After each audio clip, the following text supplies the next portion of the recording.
Halo sahabat, selamat datang kembali di channel Suksespedia. Beternak atau membudidayakan ikan merupakan salah satu hal yang cukup menjanjikan, mengingat banyaknya kebutuhan ikan di masyarakat. Meskipun memiliki kebutuhan dan peluang yang tinggi, proses ternak ikan nila merah haruslah dilakukan dengan cara yang benar. Nila merah merupakan salah satu jenis ikan yang banyak disukai oleh masyarakat. Berikut ini beberapa cara atau proses ternak ikan nila merah yang tepat sehingga dapat menjadikan harga dari hasil ternak tersebut lebih maksimal. Apa saja ya hal-hal yang harus diperhatikan oleh pemula? Kalian juga penasaran? Temukan jawabannya dengan menyimak video ini hingga akhir. Inilah dia cara ternak nila merah yang efektif terutama bagi pemula versi dari Suksespedia.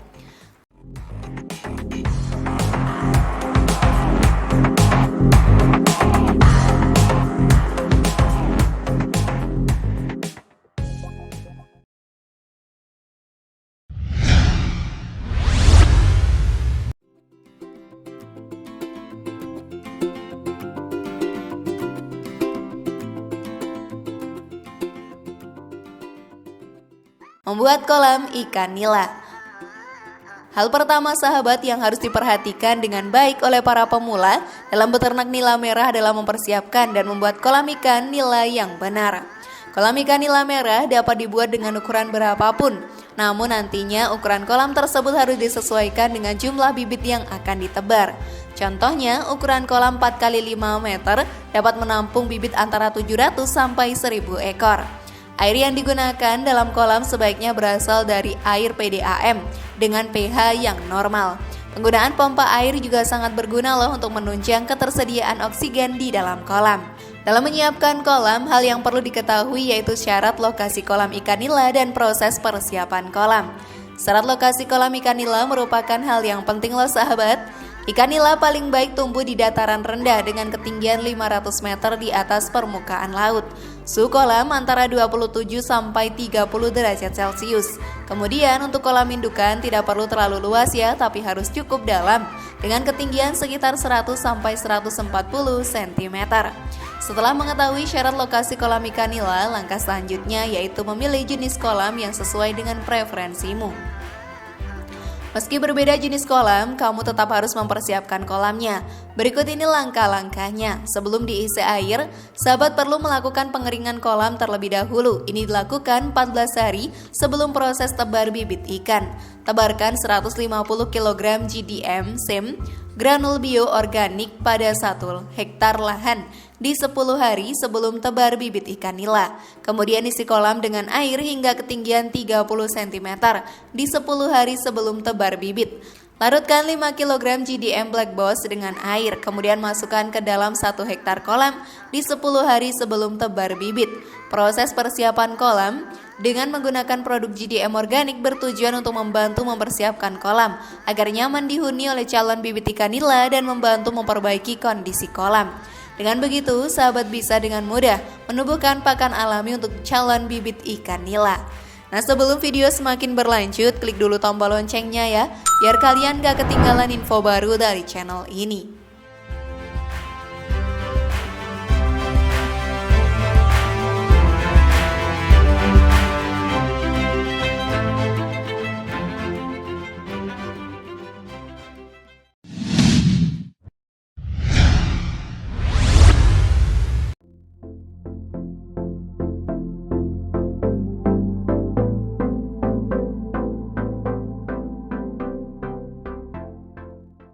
Melakukan proses penebaran bibit. Membeli atau mendatangkan benih untuk digunakan pada kegiatan pembesaran dapat dilakukan apabila wadah pembesarannya sudah siap secara teknis. Setelah benih tiba di lokasi sahabat, suhu air di dalam kantong disetarakan dengan suhu air di dalam wadah pembesaran. Hal tersebut dapat dilakukan dengan cara menempatkan kantong plastik di atas air dan membiarkannya sekitar 5-15 menit tergantung kondisi benih di dalam kantong. Jika ternyata kondisi benih di dalam lemah, sebaiknya kantong plastik langsung dibuka, lalu air dimasukkan ke dalam wadah pembesaran sedikit demi sedikit. Dengan demikian, suhu air di dalam kantong kurang lebih sama dengan suhu air di dalam wadah pembesaran. Tujuan lain dari perlakuan tersebut adalah agar benih relatif cepat dalam mendapatkan air yang segar. Semua proses adaptasi benih ini dikenal dengan sebutan aklimatisasi. Jika kondisi benih yang akan ditebar tidak terlalu sehat, perlu dilakukan antisipasi ya untuk menghindari benih dari penyakit. Caranya, benih direndam dalam larutan kalium permanganat dengan konsentrasi 4-5 ppm dalam waktu 15-30 menit. Hal ini dilakukan agar ikan tidak terinfeksi serangan penyakit. Pada tebar benih ikan nila berbeda-beda tergantung pada jenis kolamnya.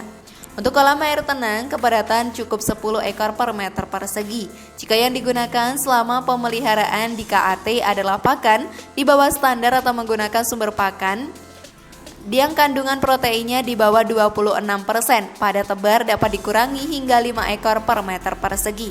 Sementara itu sahabat, jika kolam yang digunakan berupa kolam sistem air mengalir, pada tebarnya bisa ditingkatkan hingga 20 ekor per meter persegi. Untuk pemeliharaan di KJA, pada tebar yang dianjurkan adalah 40-50 ekor per meter persegi. Kualitas air selama pemeliharaan sangat menentukan daya dukung wadah. Artinya, semakin baik kualitas air wadah budidaya, akan semakin tinggi kemampuannya untuk mendukung pertumbuhan ikan.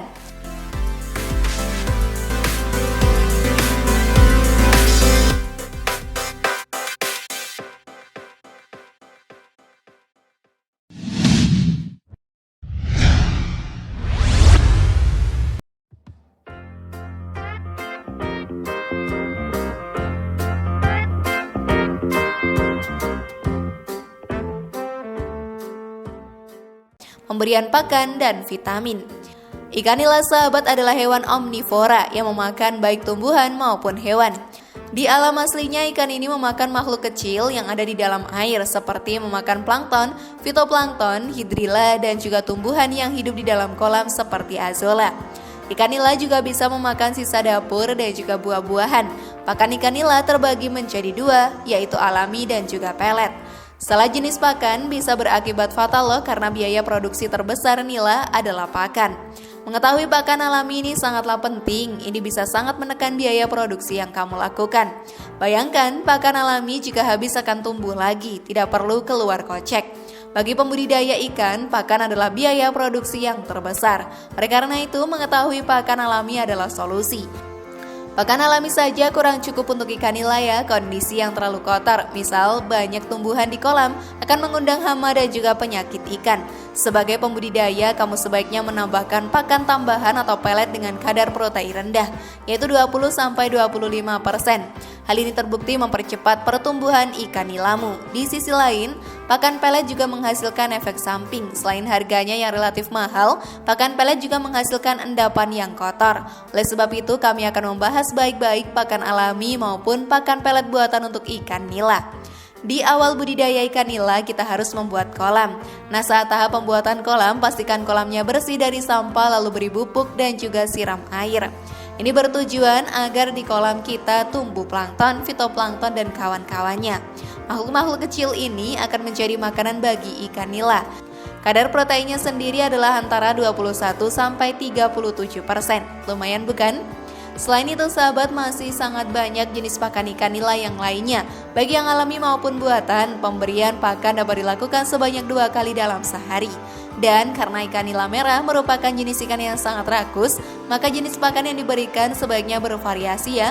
Beberapa jenis pakan yang dapat diberikan adalah seperti pelet, ampas kelapa, pasta buatan, daun pepaya, sawi, kangkung, bekicot, ulat Hongkong, ulat Jerman, dan juga jangkrik. Vitamin pun juga dapat diberikan agar kondisi nila selalu sehat dan terhindar dari berbagai macam penyakit.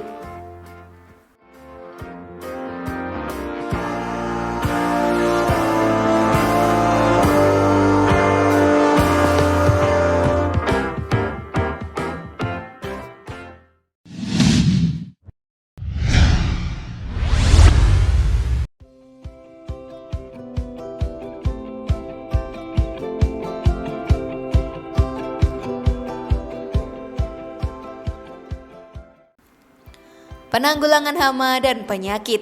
Serangan penyakit jarang ditemukan mewabah secara besar-besaran dalam budidaya ikan nila. Kalaupun ada sahabat, hanya berupa serangan lokal saja.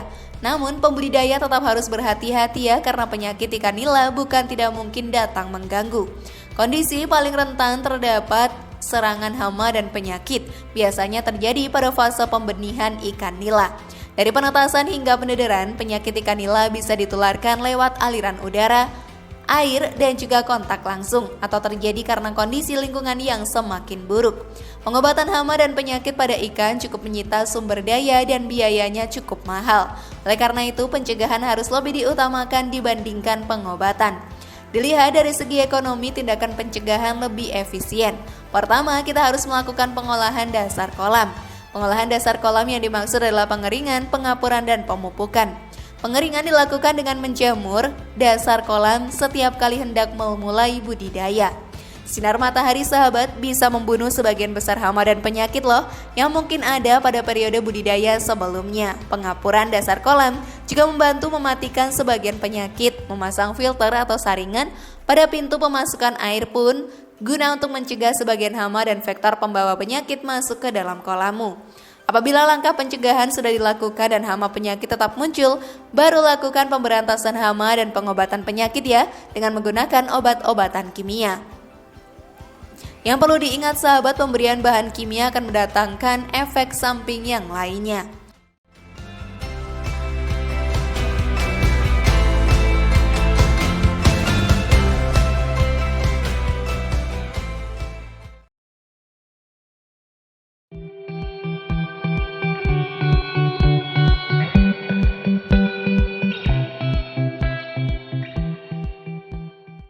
Bagaimana sahabat, tertarik terjun dalam bisnis budidaya ikan nila merah ini juga?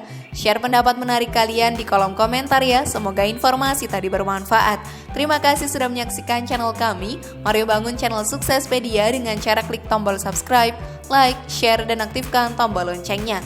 Sampai jumpa di video berikutnya dan jangan lupa tonton video yang lainnya.